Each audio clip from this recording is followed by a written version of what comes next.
하나님께서 우리 가운데 또 이렇게 귀한 은혜의 시간을 마련해 주셨습니다. 우리 성도님들도 열심히 기도했고 또 여러분들도 결단하지 않고는 사실은 이 자리에 나올 수 없는 거거든요. 여러분들이 결단해 주셔서 너무나도 감사하고 또 이 자리에 함께 있을 수 있어서 너무나도 행복합니다.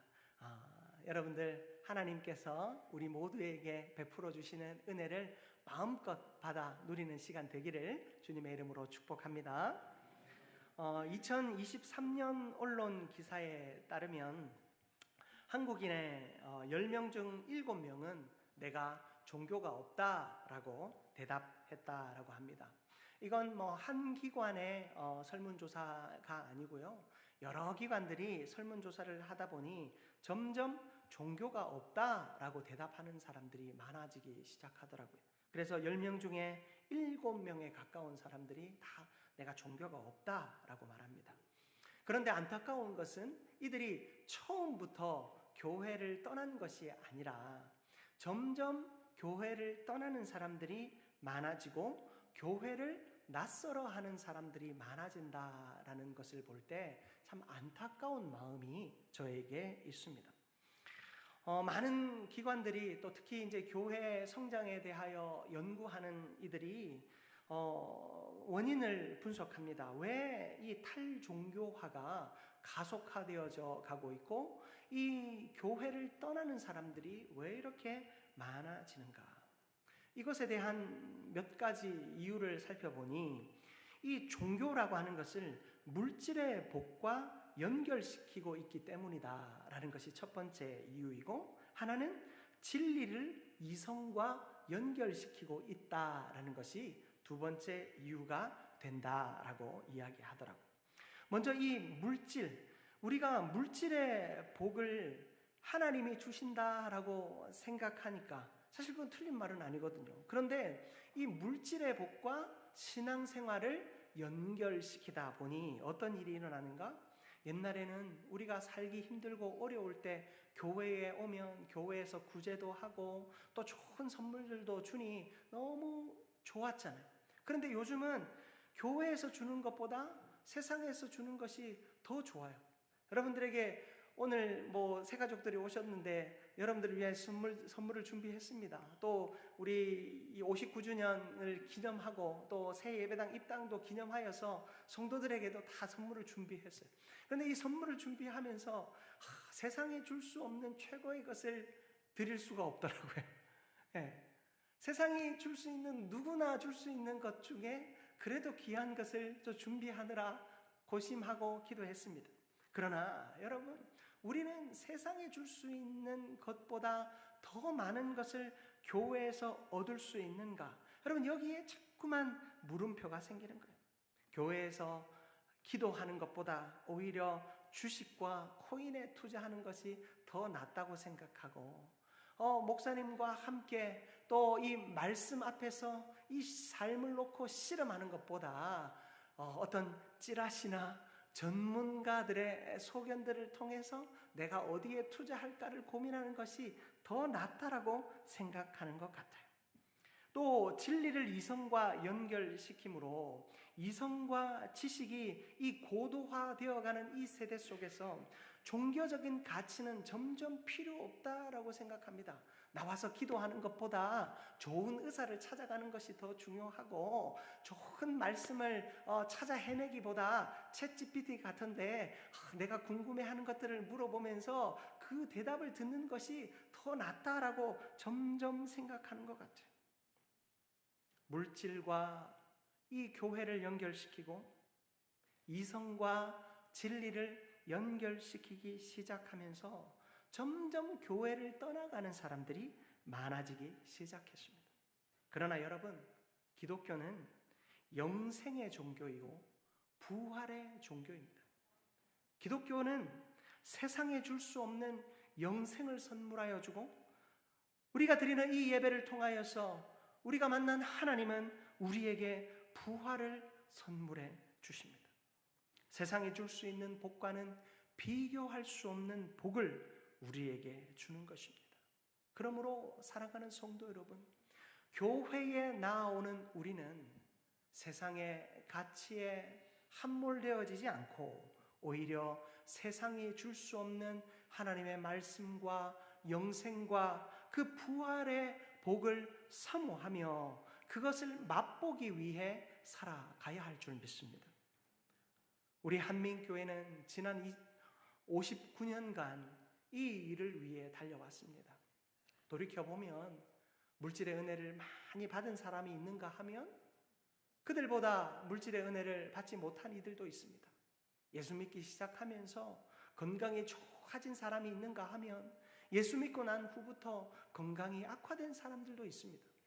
여러분, 우리가 살아가면서 어떤 물질적인 가치가 신앙의 성공이다, 물질적인 가치가 구원의 열쇠다라고 생각하기 시작하면 우리는 이 교회 가운데에서 엉뚱한 것을 생각하고 살아갈 수밖에 없고 그 내가 원하는 결과를 얻지 못함으로 하나님을 원망할 수밖에 없습니다. 그러나 우리 한민교회는 그 믿음을 지키며 오늘까지 달려왔기에 지난 59년간 이 교회가 소멸되어지지 않고 오히려 성장하며 이웃을 위해 더욱 헌신하는 데 매진할 수 있었습니다. 사랑하는 성도 여러분, 그리고 오늘 이 자리에 나온 새가족 여러분, 오늘 저와 여러분은 이곳에서 세상이 주는 가치가 아니라 하나님께서 허락하신 영생의 가치를 다 소유하고 돌아갈 수 있기를 주님의 이름으로 축복합니다. 여러분, 오늘 본문 말씀은 우리에게 무엇을 이야기하는가? 첫 번째로 복음은 부끄러워할 일이 아니라 자랑할 일이다 라고 이야기합니다. 오늘 우리가 읽은 본문 말씀 16절에 보면 내가 복음을 부끄러워하지 아니하노니 이 복음은 모든 믿는 자에게 구원을 주시는 하나님의 능력이 된다 말씀하고 있습니다. 여러분, 바울이 살던 이 로마 시대에는 복음을 참 부끄러워할 수밖에 없었어요. 왜냐하면 당시 로마 사회는 이 십자가에 달린 예수를 어리석게 생각했어요. 십자가는 정치범들이 달리는 거예요. 십자가에 달리면 온 가문이 부끄러워해야만 했습니다. 자신을 하나님이라고 말하고 자신을 하나님의 아들이라고 이야기하던 그 신이 십자가에 달려 죽었으니 얼마나 사람들이 비난하고 어리석게 생각했겠습니까? 아니나 다를까 로마인들에게 있어서 이 신이라고 하는 개념은 어땠을까요? 로마인들에게 있어서 이 신이라고 하는 것은 아주 영광스럽고 힘있는 존재였어요. 로마인들은 다신, 많은 신을 섬겼어요. 특히 로마인들의 주신이 뭐냐면 주피터이거든요. 이 주피터는 모든 신들의 왕이었어요. 주피터는 뭘 쥐고 있습니까? 번개와 권세를 쥐고 있어요. 로마가 섬기는 그 신 중에 최고의 신 주피터는 번개와 권세를 가진 신이었어요. 그리고 로마인들이 숭배하는 마르스, 바로 이 전쟁의 신은 어떻습니까? 그리고 빅토리아, 승리의 여신은 어떻습니까? 그들 모두는 로마의 정치 권력을 정당화시키기 위해서, 그들의 권력을 나타내기 위해서 신들을 그들 앞에 내세웁니다. 권력 있고 권세 있고 강력한 신을 이야기합니다. 그런 그들의 기준에서 볼 때 이 십자가에 달린 신은 어린 아기로 말구유에서부터 거기에 누인 모습에서부터 우리에게 알려져 있지 않습니까? 마지막은 어떻습니까? 십자가에 달려 물과 피를 다 쏟았습니다. 채찍에 맞고 온갖 모욕을 당하면서 그 십자가에서 죽음을 당했습니다. 어린 아기로부터 시작해서 세상 사람들이 다 비난하는 최악의 형벌인 십자가에 달려 죽은 예수를 바라보며 그는 절대 우리의 신이 될 수 없고 우리는 절대 그를 믿을 수 없다라고 생각하게 만든 것입니다. 그런 그들 앞에서 바울이 뭐라고 얘기하는가? 우리는 이 십자가를 부끄러워하지 않는다. 우리는 이 복음을 부끄러워하지 않는다. 우리는 이 예수 그리스도를 부끄러워하지 않는다 말합니다. 그가 예수를 부끄러워하지 않을 수 있었던 결정적인 이유는 바로 그 복음이야말로 모든 믿는 자들에게 구원을 주시는 하나님의 능력이 되기 때문입니다. 여러분, 복음은 하나님의 능력이 됩니다. 복음은 우리에게 생명이 됩니다. 사도행전 16장에 보면 빌립보 감옥에 갇혔던 바울이 이 빌립보 감옥에서 하나님이 그를 노임받게 하셨는데 도망가지 않았어요. 왜냐하면 빌립보 감옥을 지키던 간수는 이 죄수들이 다 도망가면 죽을 수밖에 없거든요. 지키던 사람이 그 죄인들의 몫을 감당해야 되거든요. 그래서 바울은 도망치지 않았습니다. 오히려 빌립보 감옥 간수의 집에 구원을 선포합니다.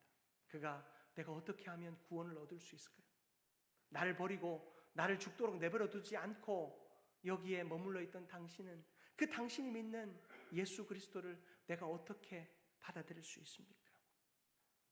그러자 사도행전 16장 31절에 바울이 이야기합니다. 주 예수를 믿으라. 그리하면 너와 내 집이 구원을 얻으리라. 우리 같이 한번 화면을 보면서 합독해 볼까요? 이르되 주 예수를 믿으라. 그리하면 너와 내 집이 구원을 받으리라 하고 아멘. 여러분, 예수 그리스도를 믿는 믿음이 너희를 구원하게 될 것이다. 지금 내가 감옥에서 도망치지 않으므로 너는 목숨은 살렸지만 예수 그리스도를 믿는 믿음을 가지면 영생할 것이다. 예수 그리스도를 믿는 믿음을 가지면 너와 너의 집이 구원을 받을 것이다. 예수님은 이렇게 선물과도 같이 우리에게 찾아오셨습니다. 그런데 여러분, 예수님께서 우리 가운데 선물로 찾아오셨는데 가끔 우리 마음 가운데 의심이 들 때가 있어요. 저는 모태신앙으로 자랐어요. 처음 들어보시죠? 모태신앙이라는 것은 엄마의 뱃속에서부터 신앙을 가졌다라고 말하는 거예요. 어디 엄마의 뱃속에서 애가 신앙을 가지겠습니까? 그런데 그렇게 표현하는 이유가 있습니다. 모태에 엄마의 뱃속에 아이가 생겼을 때, 아니 아이가 생기기 전부터 부모들이 기도합니다. 하나님, 우리 가정에 생명을 허락해 주십시오. 그리고 그 아이가 생겼을 때 그 아이를 위해서 부모가 기도하는 겁니다. 하나님, 이 아이를 하나님의 뜻대로 양육할 수 있도록 지혜를 주시고 이 아이를 하나님의 뜻대로 자라게 해주십시오. 기도하는 거예요. 그러니 이 아이에게 신앙이 들어가는 겁니다. 그리고 우리에게는 성령이 임하여 있어요. 하나님의 영이 우리 가운데 있거든요. 하나님의 영이 갓난 아기에 있는 하나님의 영은 아기 영이고 저에게 있는 영은 어른 영이고 우리 원로 장로님에게 있는 영은 할아버지 영입니까? 똑같은 영이거든요. 그 영이 이 아이를 생명 가운데로 이끌고 있는 거예요. 그래서 모태신앙이라고 해요. 그런데 저도 모태신앙으로 자랐어요. 하지만 저도 사춘기를 지나면서 의심이 들기 시작했어요. 교회를 가는 것이 참 귀찮고 가기 싫더라고요. 교회 가면 늘 제 누나가 있었는데 누나 얘기하면서 누나 아무개 동생이라고 자꾸 부르며 아무개는 열심히 하는데 너는 왜 그러냐 자꾸 그런 이야기 듣는 게 너무 싫었어요. 그런데 교회를 안 갈 수는 없잖아요. 저는 다른 친구들 중에 누가 제일 부러웠냐면 교회 가면 용돈 주시는 부모님이 있는 가정이 제일 부러웠어요. 오늘 교회 갔다 오면 내가 용돈 줄게. 그 부모님이 제일 부러웠어요. 우리 집은 교회를 안 갈래 안 갈 수 없는 집이니 교회를 가는데 너무 가기 싫은 거예요. 그래서 자전거를 타고 교회를 갔는데 교회 가는 시간이 되면 자전거를 타고 집에서 나와. 그리고는 예배 드리는 시간에 어떻게 했겠습니까? 자전거를 타고 교회 주변을 뱅뱅뱅뱅 도는 거예요. 동네를 돌다가 친구들이 교회에서 나오는 시간에 맞춰서 교회 앞에서 친구들과 같이 쫙 자전거를 타고 집으로 갔습니다.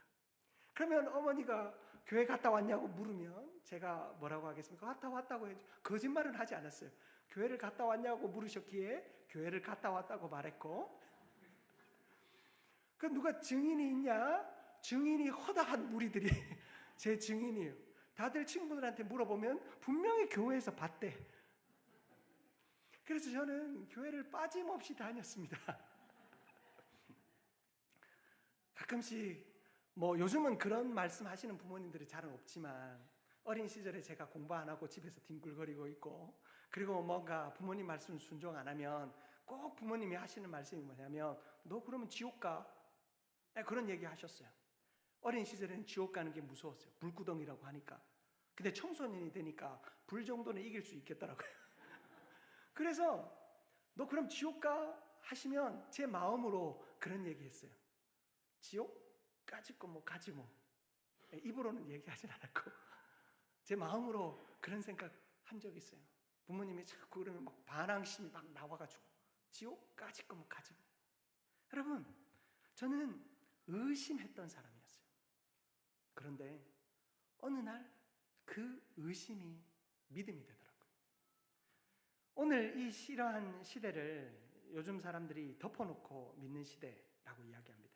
여러분, 옥스포드 그 유명한 그 세계적 영어 사전들이요, 올해의 단어를 발표하거든요. 영국의 옥스포드 사전도 올해의 단어를 그 해에 11월, 12월쯤에 발표해요. 아직 2025년은 발표가 되지 않았으니까 2024년 발표된 단어가 뭐냐면, 이제 영국 옥스퍼드에서 발표하니까 영어로 발표해요. brain rot. 무슨 뜻이냐면 뇌가 썩는다 라는 단어를 이 옥스퍼드 사전에서 올해의 단어로 선정했어요. 왜냐하면 요즘에 여러분들 뭐 유튜브 이렇게 자주 보시죠. 유튜브 보면 긴 영상들도 있지만 1분 이내의 짧은 영상들이 있어요. 뭐 그래서 그거 계속 이렇게 지하철 이렇게 타고 가다 보면 젊은이들이 그 짧은 영상을 계속해서 넘기면서 봅니다. 이게 하루 종일 봐도 그게 뭐 멈출 수가 없을 정도로, 뭐 내가 좋아하는 거면 보고 또 아니면 넘기고, 또 이게 알고리즘 여러분 들어보셨죠? 내가 빠르게 넘긴 것은 이제 알고리즘도 학습을 하는 거예요. 이 사람이 별로 좋아하지 않는다. 하지만 조금 길게 봤다? 그러면 이 알고리즘이 기억을 해서 이 사람에게 길게 본 영상과 비슷한 내용, 연관된 내용을 끊임없이 공급해 줍니다. 하루 종일 볼 수 있어요.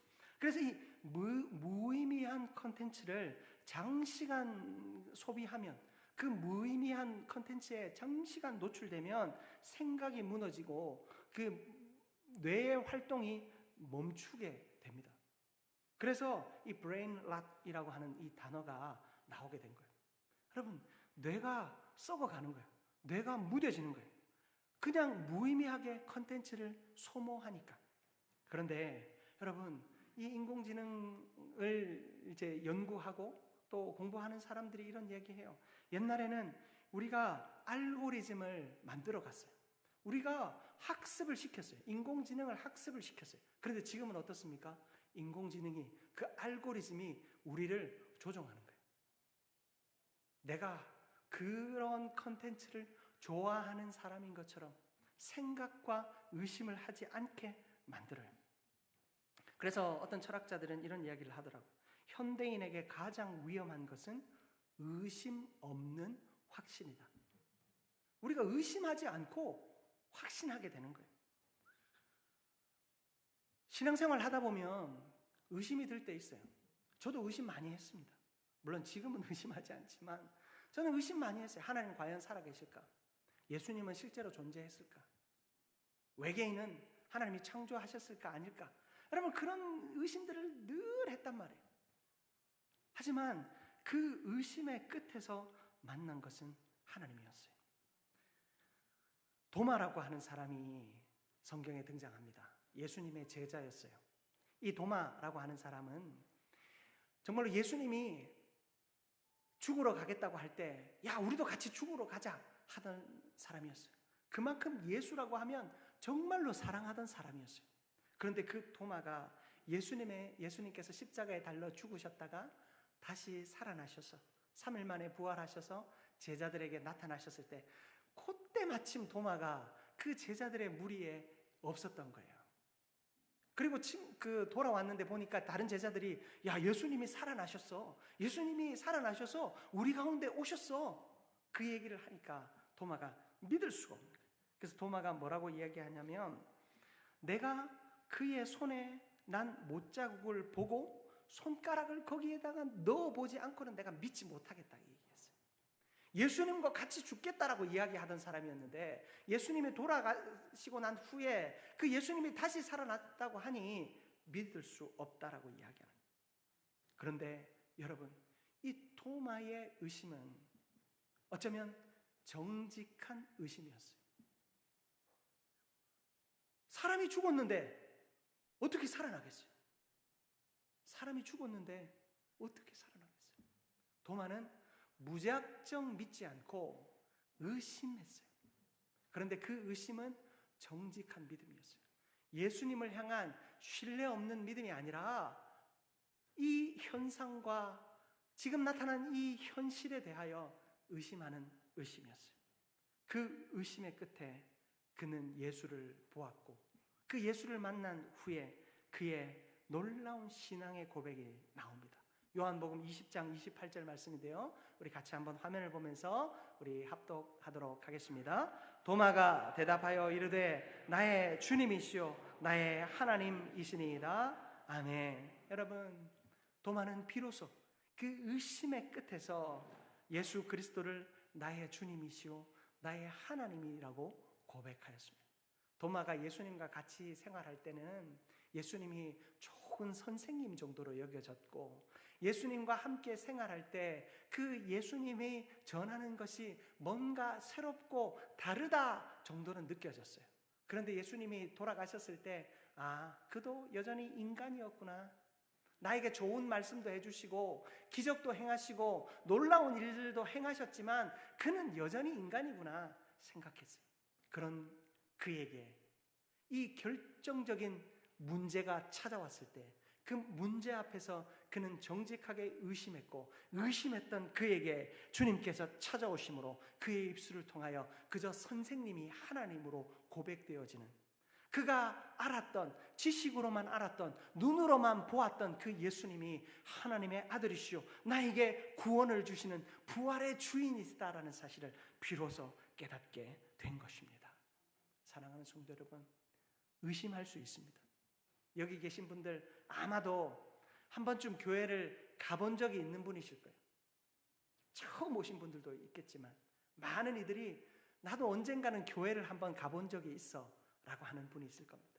그런데 여러분, 그 언젠가 한번 가본 적이 있었는데 거기서 내가 상처를 받아서, 교회는 상처 주는 곳이고 하나님은 상처 주는 신이라고 생각했을 수도 있을 것입니다. 내가 열심히 신앙생활을 했지만 내 삶의 문제를 만났을 때 그 삶의 문제 앞에서 의심했는데 그 의심의 결과가 하나님은 나의 삶의 문제를 해결해 줄 수 없는 분이야, 그런 결론을 가지고 교회를 떠난 분이 분명히 있었을 것입니다. 여러분, 성경에는 욥이라고 하는 사람이 등장해요. 이 욥이라고 하는 사람은요, 부자였어요. 부자였고 하나님을 어마어마하게 사랑하는 사람이었어요. 그런데 하나님이 그에게 물질을 다 빼앗아 가시고 그 자식들을 다 빼앗아 가셨어요. 그리고 그 육체에까지 아주 심한 종기와 마치 피부암 같은 것들을 주셔서 그냥 기와장으로 긁어내서 피부를 긁어내지 않으면 그 고통이 사라지지 않을 정도로 괴로움 가운데 빠졌어요. 그런데 그가 결국에 하나님을 배반하지 않죠. 그는 끊임없이 친구들과 대화하면서 의심해요. 그러나 끝내 하나님을 배반하지 않으므로 하나님께서 그에게 무엇을 보여주신 줄 아십니까? 욥기 42장 5절입니다. 우리 욥기 42장 5절 화면을 보면서 우리 같이 한번 합독합니다. 내가 주께 대하여 귀로 듣기만 하였사오나 이제는 눈으로 주를 배움나이다. 아멘.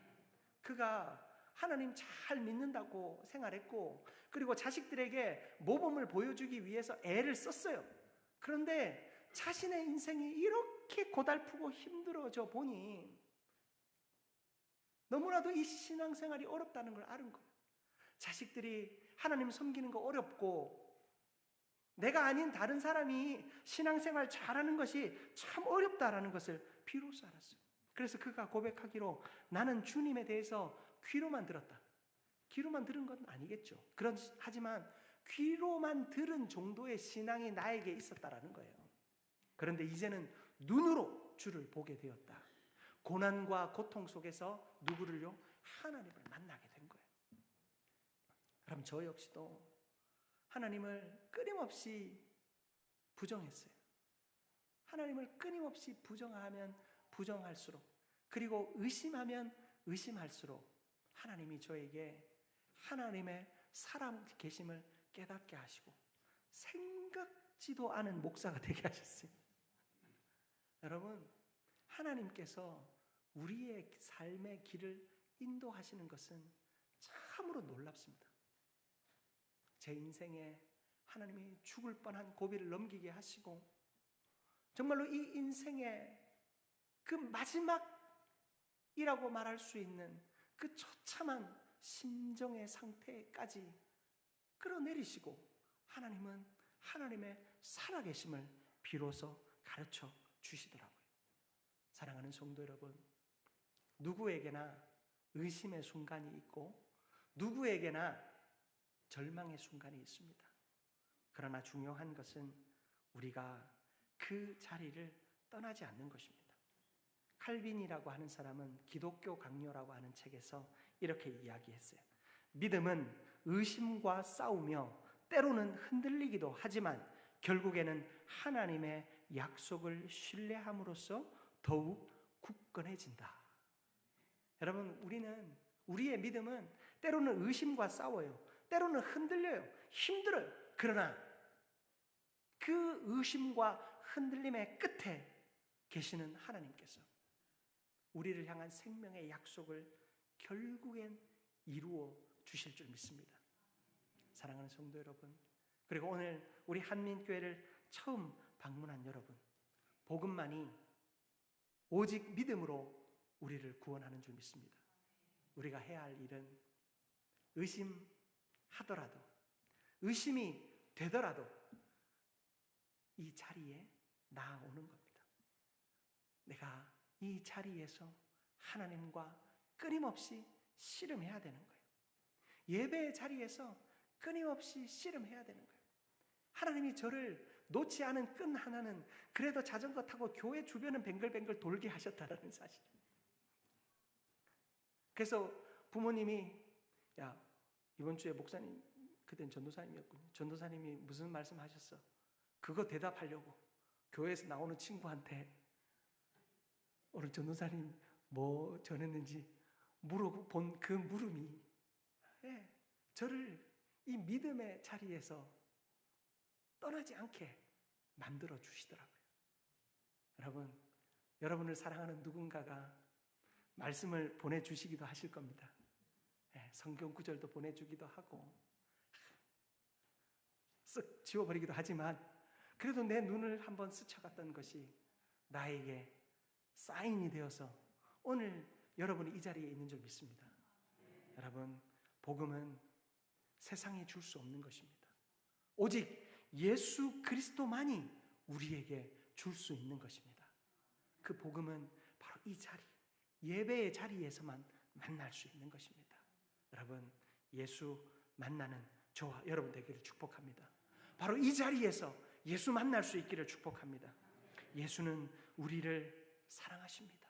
그 예수의 사랑이 우리 모두에게 임함으로 우리의 죄를 사하여 주시고 우리를 떠나지 않는 그 구원의 역사가 지금 이 순간 우리 모두에게 임하기를 주님의 이름으로 축복합니다. 기도하겠습니다. 사랑과 은혜가 충만하신 하나님 아버지, 너무나도 감사합니다. 믿음은 단순한 감정이나 생각이 아님을 믿습니다.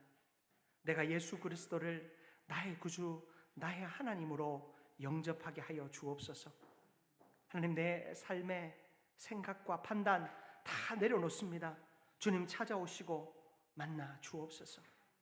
오늘부터 믿음의 자리를 시작하고자 합니다. 구원하여 주시고 만나 주시고 은혜를 베풀어 주옵소서. 여전히 의심이 들고 확신이 서지 않지만 목사님이 경험했던 그 의심의 하나님이 그 목사님을 변화시켜 주신 것처럼, 나를 사랑하는 누군가가 의심했던 그 하나님이 그를 변화시켜 준 것처럼 하나님, 나도 의심하지만 나도 변화시켜 주옵소서. 그렇게 우리의 삶을 선하게 인도하셔서 하나님의 능력으로 인도하실 것을 믿사오며 예수 그리스도의 이름으로 기도드립니다. 아멘.